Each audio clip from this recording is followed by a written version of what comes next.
2025 আজকের দিনে, এই কালী পুজোর দিনে যাদের চাকরি বাকরি করতেই হয়, একমাত্র যেতেই হয়, তাদের ক্ষেত্রে বলবো কোন কোন ক্ষেত্রে শুভ ফল পাওয়ার সম্ভাবনা থাকছে।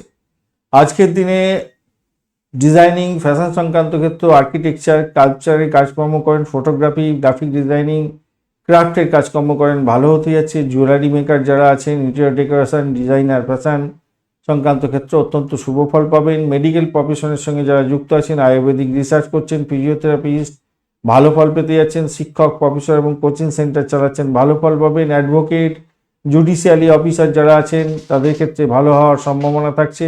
ম্যানেজার, অ্যাকাউন্টেন্ট এবং সেলস এক্সিকিউটিভের কাজকর্ম করেন, ভালো ফল পাবেন আজকের দিনে। সফটওয়্যার ইঞ্জিনিয়ার এবং অ্যারোনটিক্যাল প্রফেশনের সঙ্গে যুক্ত আছেন, অত্যন্ত শুভ ফল পাওয়ার সম্ভাবনা আজকের দিনে থাকবে বলে মনে করছি। পাইলট, ইঞ্জিনিয়ার যারা আছেন, অত্যন্ত শুভ ফল পাবেন।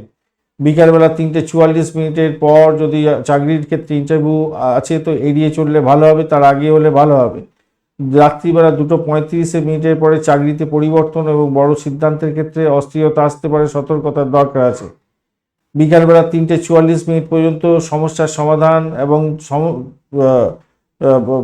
কোনো চাকরি ক্ষেত্রে আছেন, কোনো বড় সমস্যায় পড়েছিলেন, সেই সমস্যার সমাধান করার চেষ্টা করুন, ভালো হবে।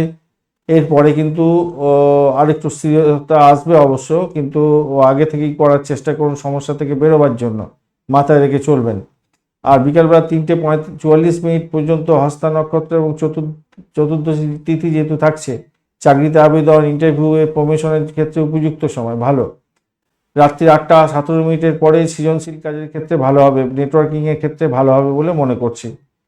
আর আপনাদের একটা জিনিস মাথায় রাখবেন, আজকের দিনে অমাবস্যা যেহেতু থাকছে, খুব ইম্পর্টেন্ট কাজ অমাবস্যা তিথিতে শুরু করবেন না, মাথায় রেখে চলবেন। ধন্যবাদ বন্ধু ভিডিওটি দেখার জন্য। আর যে সমস্ত বন্ধুরা চ্যানেলটি সাবস্ক্রাইব করেননি, বন্ধু চ্যানেলটি সাবস্ক্রাইব করে দিন। লাইক, শেয়ার, কমেন্ট করতে ভুলবেন না। আর বিস্তারিত জানতে দৈনিক রাশিফল এবং পঞ্চাঙ্গের ভিডিও দেখবেন। বন্ধুর সঙ্গে থাকুন, ভালো থাকুন।